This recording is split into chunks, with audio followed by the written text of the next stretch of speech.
Friends, myself Arun Gautam, welcome to Abhijat classes. हम लोग last 2 video जो अपलोड किए थे उनमें हम लोग पढ़ रहे थे नॉन इन्फेक्टियस डिजीज के बारे में, जिसमें मैंने आपको बताया था कैंसर के बारे में, और जो दूसरा रोग था वो था एलर्जी, यानी ऐसी डिजीज जो एक इन्फेक्टेड पर्सन से एक नॉर्मल पर्सन में सामान्यतः नहीं फैलती। ऐसे जो रोग होते हैं वो असंक्रामक रोग कहलाते हैं। और आज जो हम हैं वो ह्यूमन आई से रिलेटेड, मानव की आंख से रिलेटेड कुछ डिजीज हैं जिनके बारे में पढ़ेंगे। वो ऐसे रोग हैं, वो ऐसी समस्याएं हैं जो एक व्यक्ति को होती है, एक व्यक्ति से दूसरे व्यक्ति में कभी भी नहीं फैलती। और आज का जो हमारा रोग है वो कैटरैक्ट रोग, मोतियाबिंद रोग। सामान्यतः भारत में इस रोग से ग्रसित लोगों की संख्या बहुत अधिक है। क्यों होता है मोतियाबिंद, क्या है मोतियाबिंद का कारण, और मोतियाबिंद का उपचार हम कैसे कर सकते हैं, आज हम बात करते हैं इसी टॉपिक पे। तो आज का हमारा जो टॉपिक है वो है मोतियाबिंद। नाम सुना है आप लोगों ने, मोतियाबिंद। अब क्या होता है ये मोतियाबिंद? तो जब हम आई स्ट्रक्चर पढ़ेंगे, ह्यूमन आई बॉल के स्ट्रक्चर पढ़ेंगे, तब मैं आपको डीपली बताऊंगा कि स्ट्रक्चर किस प्रकार की होती है। लेकिन फिर भी एक बार हम नॉर्मली देख लेते हैं। हमारी जो आंख है उसमें एक लेंस होता है। क्या होता है? एक लेंस होता है उभयोदल प्रकार का, ये एक लेंस है। ये वाला जो लेंस है, ये लेंस बना किसका होता है, ये क्वेश्चन पूछा जा सकता है। तो ये जिलेटिन उत्तक का बना होता है। कौन से उत्तक का बना होता है? याद रखना, जिलेटिन उत्तक का क्या होता है? लेंस बना होता है। और इस लेंस को बांधे रखने वाली ये स्ट्रक्चर पाई जाती है, ये वाली, ये इस टाइप की इसमें क्या पाई जाती है? स्ट्रक्चर पाई जाती है। ये वाली होगी ये स्ट्रक्चर, इसी साइड में, ये नीचे की साइड में भी है।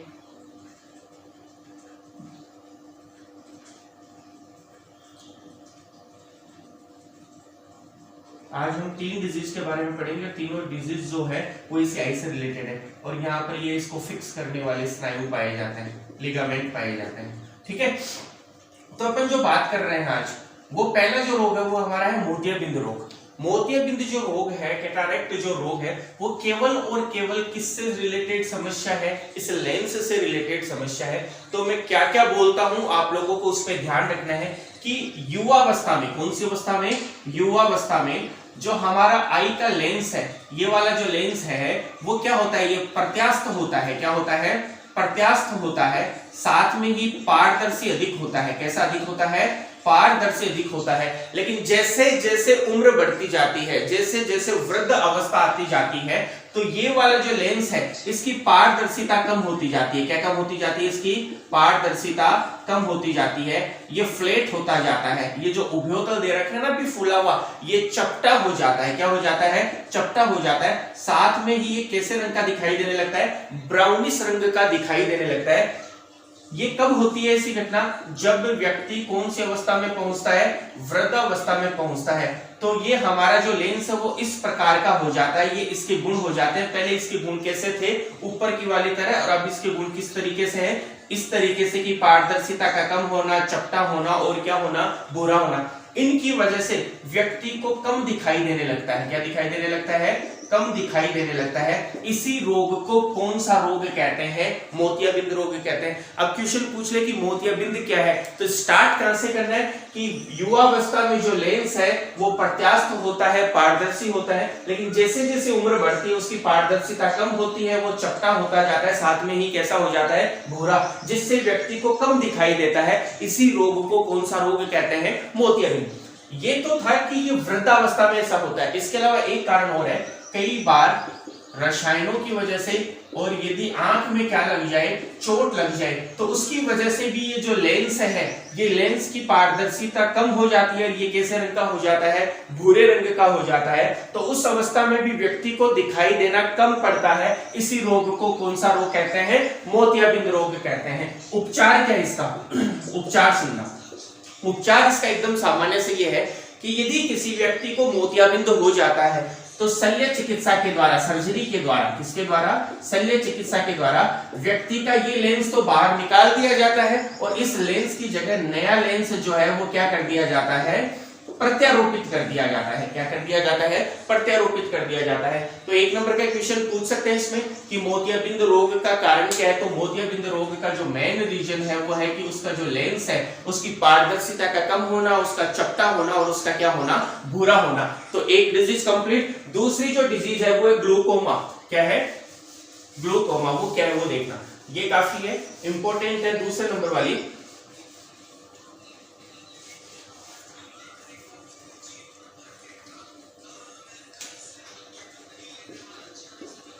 ग्लूकोमा। क्या होता है ग्लूकोमा? इसके बारे में अब हम बात करेंगे। इसको हिंदी में बोलते हैं सबलकाय। क्या बोलते हैं? सबलकाय। बड़ा इंपॉर्टेंट है ये। अब देखना, ये भी मैंने पूरी सेक्शन ही बनाई, केवल समझाने के लिए बनाया। यहाँ पर एक द्रव्य पाया जाता है जिसे काचाभ द्रव्य कहते हैं। क्या कहते हैं? काचाभ द्रव्य कहते हैं। ठीक है, ये काचाभ द्रव्य जो है सूक्ष्म नलिकाओं से निकलता है। पतली पतली किससे निकलता है? ट्यूब से निकलता है, जिनको हम कौन सी नलिका कहते हैं? सूक्ष्म नलिका कहते हैं। और इस वाले पार्ट में, यहाँ पर बाहर की साइड में, यहाँ पाया जाता है लेंस। क्या पाया जाता है? ये पाया जाता है क्या? लेंस पाया जाता है। सॉरी, लेंस तो ये बाहर की साइड में पाया जाता है कॉर्निया। क्या पाया जाता है? ये कॉर्निया पाया जाता है। तो होगा क्या कि कई बार काचाभ द्रव्य जो है उसकी मात्रा बढ़ जाती है। काचाभ द्रव्य की क्या बढ़ जाती है? मात्रा बढ़ जाती है। काचाभ द्रव्य की मात्रा बढ़ने से क्या होगा? तो मैं आप लोगों को बताता हूं कि ये जो काचाभ द्रव्य पहले तो करता क्या है कि पतली पतली सूक्ष्म नलिकाओं के द्वारा, पतली पतली सूक्ष्म नलिकाओं के द्वारा कहां तक जाता है? ये जाता है लेंस तक, सॉरी कॉर्निया तक जाता है। कहां तक जाता है? कॉर्निया तक। एकदम पतली पतली रहती है जो साइडों से निकल कर आती है और उनके द्वारा लेंस तक, कॉर्निया तक जाता है। सॉरी, कॉर्निया तक जाता है। कहां तक जाता है?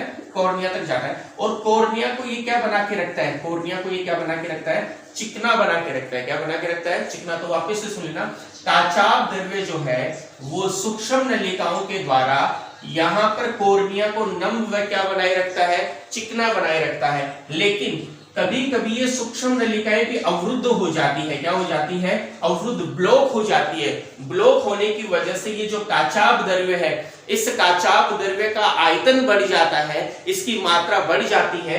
फलस्वरूप ये जो नेत्र गोलक है पूरा का पूरा, ये वाला, ये जो नेत्र गोलक है, इस नेत्र गोलक के ऊपर क्या पड़ता है? दबाव पड़ता है। और नेत्र गोलक पर जब दबाव पड़ता है तो व्यक्ति का रेटिना, ये अंदर वाली जो लेयर है, ये वाली जो लेयर है रेटिना, जहां पर अपन बोलते हैं कि प्रकाश की वो जो किरणें आती है वो जाकर गिरती है, प्रतिबिंब बनता है। तो ये अंदर वाला रेटिना और यहाँ बाहर वाला ये एक पटल और पाया जाता है, 3 पटल पाए जाते हैं ना, दृढ़ पटल वाला ये।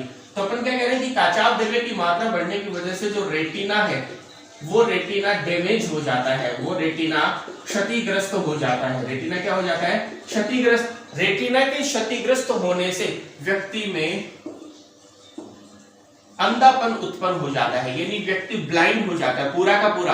पहले वाला जो रोग था उसमें तो अपन ये कहा था कि व्यक्ति का जो लेंस है वो चपटा हो जाता है, दिखाई देना कम लगता है। लेकिन ये वाली डिजीज तो ऐसी है, ग्लूकोमा या सबलकाय, तो ऐसा रोग है जिसमें व्यक्ति परमानेंट ही क्या हो जाता है? अंधा हो जाता है। वो कभी भी क्या नहीं कर पाता?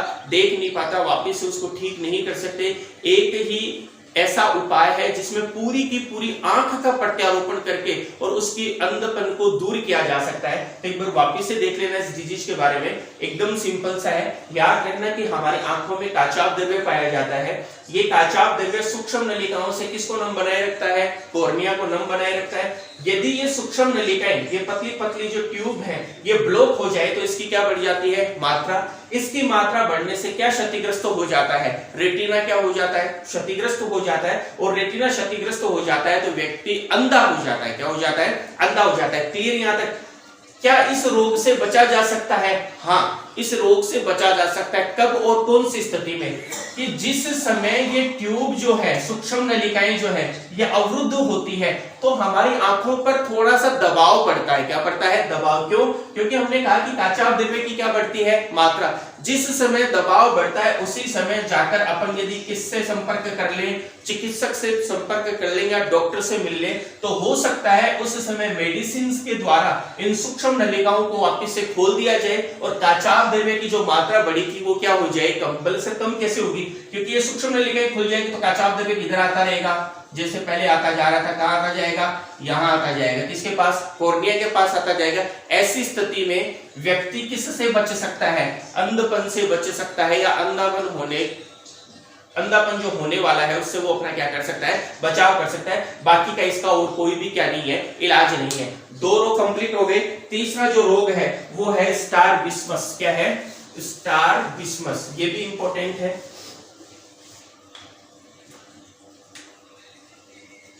स्ट्रैबिस्मस, भेंगापन,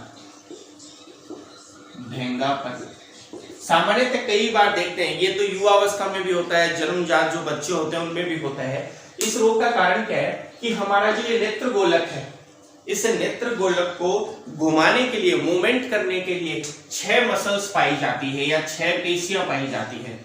वो जो 6 पेशी होती है वो सीलियर मसल्स होती है। वो कौन सी पेशी होती है, पक्षमार्गीय पेशी होती है। तो 6 क्या पाई जाती है, पेशी पाई जाती है। यदि उन पेशी में से कोई भी पेशी छोटी या बड़ी हो जाए, क्या हो जाए, कोई भी पेशी छोटी या बड़ी हो जाए, तो नेत्र गोलक एक साइड में क्या हो जाते हैं, झुक जाते हैं, या व्यक्ति देखता तो सामने है, बात तो सामने कर रहा है, लेकिन उसकी जो आंखें हैं वो टेढ़ी या मेढ़ी रहती है।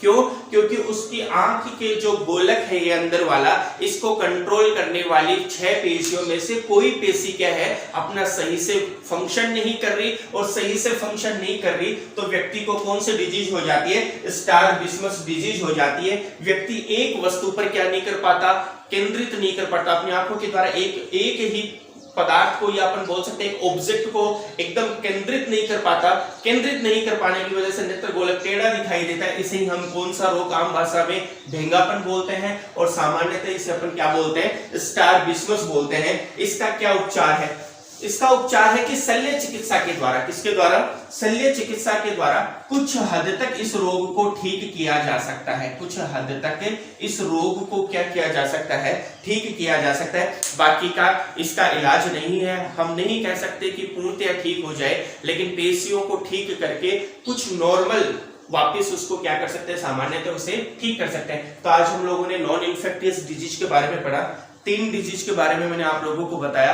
पहले नंबर पे थी कैटारेक्ट, मोतियाबिंद, दूसरे नंबर पे बताया था ग्लूकोमा के बारे में, और तीसरी जो डिजीज बताई थी वो आप लोगों को बताई थी स्ट्रैबिस्मस। तीनों से ही 1-1 नंबर के क्वेश्चन पूछे जा सकते हैं। तीनों ही नॉन इन्फेक्टियस डिजीज है। क्वेश्चन किसी भी टाइप का आ सकता है कि ऐसे नॉन इन्फेक्टियस डिजीज का नाम बताइए जो आंखों में होती है, तो आप लोगों को 3 के बारे में पता होना चाहिए। मोतियाबिंद का कारण क्या है, रीजन क्या है। दूसरा जो आप लोगों ने रोग पढ़ा था कि वो ग्लूकोमा रोग जो है उसका कारण क्या है, सबलकाय का कारण क्या है। तीसरा जो आज हम लोगों ने कंप्लीट किया वो है कौन सा, स्ट्रैबिस्मस रोग। आई होप वीडियो अच्छा लगा होगा। वीडियो को ज्यादा से ज्यादा शेयर करें और चैनल को सब्सक्राइब करवाएं। Thank you, have a nice day.